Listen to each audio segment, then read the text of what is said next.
सबसे पहले तो आप देखिए मैं काली किसके मुंह पे पोत रहा हूँ। भारत के शिक्षा मंत्री कल पेपर लीक के बाद ये चोर की तरह अपना चेहरा छिपाकर भागते हुए नजर आए। 22 लाख बच्चों के भविष्य को अंधकार में डाल दिया गया है। 22 लाख बच्चों के भविष्य को कुचल दिया गया है। जिस दिन नीतीश कुमार का लड़का स्वास्थ्य मंत्री पद की शपथ ले रहा था, वो लड़का जो बैठा बैठा कांपता है, खड़े खड़े हिलता है, जिससे ढंग से बोला नहीं जाता, वो स्वास्थ्य मंत्री पद की शपथ ले रहा था। और उसी दिन TRE 4 के जो अभ्यर्थी थे उनको लाठियों से कूटा जा रहा था पुलिस द्वारा। ये चाहते नहीं है कि इस देश का युवा पढ़े, इस देश का बच्चा पढ़े। जब जब अनपढ़ रहेगा इंडिया, तभी तो अंधभक्त बनेगा इंडिया। 7वीं फेल बिहार का मुख्यमंत्री बना दिया। कोई 56 का सीना नहीं है उसका। अगर 56 इंच का उसका सीना है तो राहुल गांधी के सामने खड़े होकर बात क्यों नहीं करता? जितने भी घपलेबाज हैं, जितने भी घूसखोर हैं, जितने भी भ्रष्टाचारी हैं, वो सब इन्हीं की पार्टी में है। कहीं ना कहीं भाजपा के पूरी जितने भी मिनिस्टर्स हैं उसमें धर्मेंद्र प्रधान जी को टॉप पे रखिए। उनको ना शिक्षा का अर्थ पता है, ना सेवा का अर्थ पता है। 250 करोड़ रुपए होने के बावजूद भी अगर आप हिंदुस्तान में एक पेपर बिना नकल करवाए, बिना लीक करवाए नहीं करवा सकते,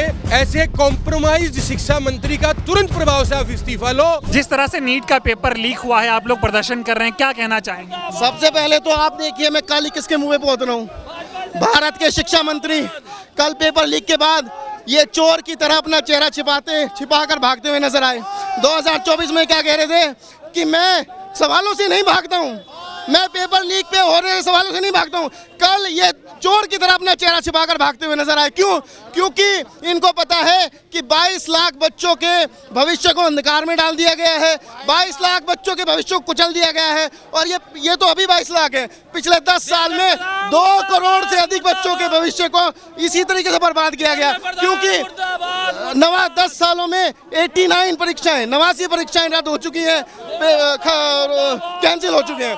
अब आप देखिए इन परिवारों के लोग क्या करते हैं, बैंक से कर्ज लेते हैं, किसी से कर्ज लेते हैं, ब्याज पर कर्ज लेते हैं, फिर अपने बच्चों को पढ़ाते हैं और फिर क्या होता है, अंत में पेपर लीक हो जाता है। पापा कोई लीक नहीं रुकवा पाते। राम मंदिर बना था, उसकी लीक भी हुई थी, संसद की लीक भी हुई थी, और पेपर लीक तो पता नहीं तब से चल ही रहा है। अभी TRE 4 को लेकर बिहार में जिस दिन नीतीश कुमार का बेटा स्वास्थ्य मंत्री पद की शपथ ले रहा था, आप ध्यान सुनिएगा, जिस दिन नीतीश कुमार का लड़का स्वास्थ्य मंत्री पद की शपथ ले रहा था, वो लड़का जो बैठा बैठा कांपता है, खड़े खड़े हिलता है, जिससे ढंग से बोला नहीं जाता, वो स्वास्थ्य मंत्री पद की शपथ ले रहा था। और उसी दिन TRE 4 के जो अभ्यर्थी थे उनको लाठियों से कूटा जा रहा था पुलिस द्वारा। तो ये तो इनकी न्याय व्यवस्था है। और जब से देश में इस तरह के, देखिए, ना तो ये खुद पढ़े लिखे, ना ये शिक्षा का महत्व जानते, और ना ही ये जानते कि भाई शिक्षा से ही इस देश का उत्थान होगा। और एक बात और सुनिए, इस नीट एग्जाम से क्या होगा, ये बच्चे डॉक्टर बनेंगे, लेकिन डॉक्टर बनने के बाद सैल्यूट किनको मारेंगे? नेताओं के बच्चे को। क्यों? क्योंकि नीतीश कुमार का लड़का बिना पेपर परीक्षा के स्वास्थ्य मंत्री बन गया।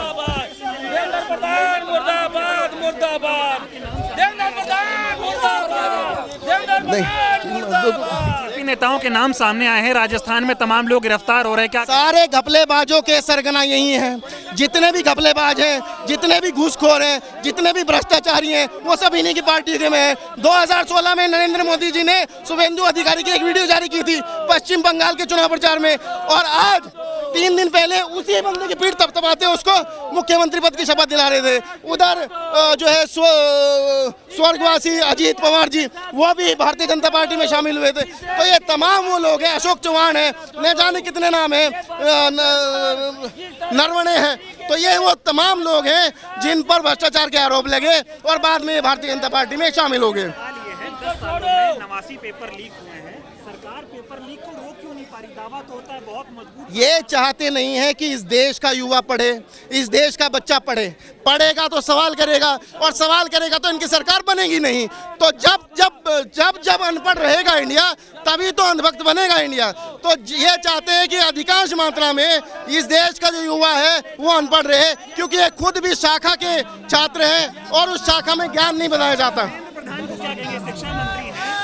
धर्मेंद्र प्रधान जी को शर्म करनी चाहिए। वो बच्चों के भविष्य के साथ खिलवाड़ कर रहे हैं और मुंह छिपाकर भाग रहे हैं। तो धर्मेंद्र प्रधान जी को जिम्मेदारी लेते हुए अपने पद से इस्तीफा देना चाहिए। धन्यवाद। इस तरह से पेपर लीक हो रहे हैं देश भर में, आप लोग प्रदर्शन कर रहे हैं, क्या कहेंगे?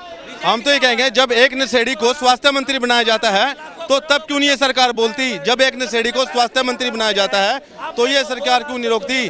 पेपर लीक पर तो ये है कि देखो अब गरीब आदमी है, उन्होंने अपने बच्चों को पढ़ाया लिखाया सब काम करा और अंत में आके जब उनका रिजल्ट आता है तो सरकार पेपर लीक कर देती है। तो इसमें सब दिख रहा है कि सरकार नहीं चाहती कि ये देश अनपढ़ रहे, क्योंकि इनको मंत्री भी अनपढ़ मिल रहे हैं। 7वीं फेल बिहार का मुख्यमंत्री बना दिया। आप खुद देख रहे हो, आप खुद देखते हो, खुद जानते हो इनको। 56 इंच का सीना है प्रधानमंत्री का, विश्व गुरु है और विश्व गुरु एक पेपर लीक नहीं रोक पाता। कोई 56 का सीना नहीं है उसका। अगर 56 इंच का उसका सीना है तो राहुल गांधी के सामने खड़े होकर बात क्यों नहीं करता? उनके सवालों का जवाब क्यों नहीं देता ये, जब इसका 56 इंच का सीना है? इसका कोई 56 इंच का सीना नहीं है इसका। पापा वॉर रुकवा देते हैं, पेपर लीक नहीं रोक पा रहे पापा। पापा पूपा हो गए इनके अंधभक्तों के, हमारा नहीं लगता साला कुछ भी।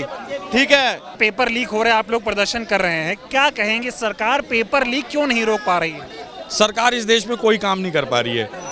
केवल जो सरकार कर पा रही है वो ये कर पा रही है कि वो वोट चोरी कर पा रही है, इलेक्शन मैनिपुलेट कर पा रही है, जनता को परेशान कर पा रही है। इस देश के अंदर जितनी सरकारी संस्थाएं उन्हें बेच पा रही है और अपने मित्रों को बड़ी बड़ी कंपनियां गिफ्ट कर पा रही है। और जब इनसे भी सरकार का मन नहीं भरा तो ये बच्चे जिन्होंने 2 साल 3 साल 4 साल मेहनत करके अपने एग्जाम के लिए तैयारी करी थी, इनका भविष्य अदर में कर पा रही है। सरकार तो फिलहाल इतना कर पा रही है। बहुत मजबूत सरकार है, 10 सालों में पत्ता इधर से उधर नहीं हिलता, लेकिन पेपर लीक हो जाता है। सच बात है, बहुत मजबूत सरकार है। ऐसी सरकार, ऐसी मजबूत सरकार है कि आज की डेट में दलाल हावी हो चुके हैं, पेपर लीक माफिया हावी हो चुके हैं। इस देश के अंदर में जो दलित और पिछड़े अल्पसंख्यकों के ऊपर अत्याचार है और ऐसे लोग जो बीजेपी से जुड़े हुए लोग हैं और ऐसे लोग जो इन तरीके के एट्रोसिटी करने में इंटरेस्ट रखते हैं, जिनकी मानसिक प्रवृत्ति इस तरीके की है, वो हावी हो चुके हैं। इतनी मजबूत सरकार है। क्या कहेंगे? लेकिन दावा किया जा रहा है, धर्मेंद्र प्रधान कहते हैं मैं सवालों से भागता नहीं हूँ। शिक्षा मंत्री हैं देश के, इस्तीफा देना चाहिए ना, जब से मंत्री बने हैं पेपर ही लीक। बड़ी बदकिस्मती है इस देश की कि इस देश का शिक्षा मंत्री एक ऐसा मंत्री है जिसको सच में शिक्षा का अर्थ ही नहीं पता। हम जब भी स्कूल गए थे तो हमने सुना था शिक्षार्थ आइए सेवार्थ जाइए, पर कहीं ना कहीं भाजपा के पूरी जितने भी मिनिस्टर्स हैं उसमें धर्मेंद्र प्रधान जी को टॉप पे रखिए। उनको ना शिक्षा का अर्थ पता है ना सेवा का अर्थ पता है। तो भाजपा को पेपर लीक फैक्ट्री क्यों बता रहे हैं? क्योंकि आप देखिए कि पिछली और भी सरकारें रही, हमारी कांग्रेस की भी सरकार रही, उस समय ऐसा हाल नहीं था। एक आधा कोई पेपर अगर लीक हुआ तो उसमें कड़ी से कड़ी सजा मिली। सरकार ने बच्चों के और उनके अभिभावकों के जो मेहनत की कमाई है उसको समझा और उसके बाद लीक के पूरे सिस्टम को कहीं ना कहीं सप्रेस किया। पर बीजेपी गवर्नमेंट में ये 90 बार लीक का मैटर उठ रहा है। We are shame. अभी भी जो मामला सामने आया राजस्थान में, जो आरोपी गिरफ्तार हुए हैं उनका बीजेपी से कनेक्शन सामने आ रहा है, इस पर क्या कहेंगे? जहां बीजेपी की सरकार है वहीं पेपर ज्यादा लीक होते हैं। बेसिकली ये बीजेपी के लोगों का नहीं है, बीजेपी के कर्मचारी हैं जो इस देश को लूटने में पूरी तरीके से लगे हुए हैं। और आपको एक बात और बताना चाहूँगा कि आज हमारे नेता विपक्ष राहुल गांधी जी ने भी इस विषय को लेकर के बोला है कि ये देश के साथ में बहुत दुखद घटना है। प्रदर्शन कर रहे हैं आप लोग, जिस तरह से नीट की पेपर लीक हुआ है, तमाम युवाओं में आक्रोश है, क्या कहेंगे? It is 89th time that the exam paper is being leaked under the BJP rule. 89वीं बार पेपर लीक होता है। 1700 रुपये एक बच्चे से इकट्ठा किया गया कि पेपर के एप्लीकेशन की फीस भर दो, 250 करोड़ रुपए हो जाते हैं। 250 करोड़ रुपए होने के बावजूद भी अगर आप हिंदुस्तान में एक पेपर बिना नकल करवाए, बिना लीक करवाए नहीं करवा सकते, तो ऐसी कॉम्प्रोमाइज्ड एजेंसी एनटीए को डिसॉल्व कर दो। ऐसे कॉम्प्रोमाइज्ड शिक्षा मंत्री का तुरंत प्रभाव से आप इस्तीफा लो, क्योंकि ये काम ये 2024 में भी कर चुके हैं। 2017 में तेलंगाना मेडिकल का पेपर लीक करवा चुके हैं। 2014 के अंदर एम्स मेडिकल का पेपर लीक हो चुका है। इस मेडिकल के अलावा तमाम पेपर लगातार लीक होते रहते हैं, लेकिन कोई फुल प्रूफ सिस्टम नहीं आता। ऐसी कॉम्प्रोमाइज एजेंसी को डिसॉल्व करवाओ, धर्मेंद्र प्रधान अपना इस्तीफा दे, सुप्रीम कोर्ट जज के द्वारा एक कमेटी बनाई जाए जो निष्पक्ष रूप से पेपर करवा सके। ये हमारी प्राथमिक मांग है। लेकिन सवाल ये है, 10 सालों में 89 पेपर लीक हो गए, सरकार कहती है बहुत मजबूत प्रधानमंत्री, बहुत मजबूत सरकार, और पेपर लीक ये रोक नहीं पा रहे। भाई सिर्फ जो बच्चा आज पीड़ित है ना, जिसने 4 साल नीट की पढ़ाई करी, उसके माँ बाप ने कोचिंग की फीस भरी, उनसे जाके पूछ लो। हाँ, कुछ दलाल एंकर हैं, कुछ बिके हुए मीडिया हाउसेज हैं जो पूरा गुणगान करेंगे कि लीक भी करवाया तो कुछ सोच समझ के करवाया होगा। रात को चुटकुले बना रहे थे कि देखो एनटीए भी एक अटेम्प्ट में नीट नहीं करवा सकती, उसको भी 2 अटेम्प्ट लगते हैं।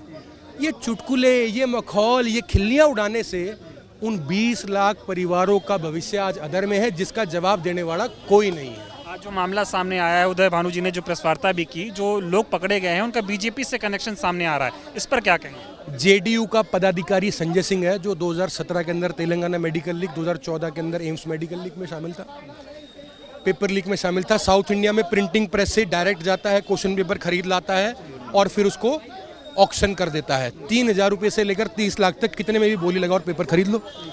तो इनके सहयोगी दल खुदसुलियाम उसमें शामिल है और ये बड़े शर्म की बात है। हम ऐसी चीज़ों का विरोध करते हैं, इसलिए हम यहाँ सड़कों पर लड़ाई लड़ रहे हैं। सवाल 24 में एक नैरेटिव सेट किया गया, पापा वॉर रुकवा रहे हैं, पापा लेकिन पेपर लीक नहीं रोक पाते। पापा तो पेपर नहीं करवा पा रहे, वॉर कहाँ रुकवा देंगे? और देश की अर्थव्यवस्था का क्या उन्होंने रायता फैलाया, आप सभी देख ही सकते हैं।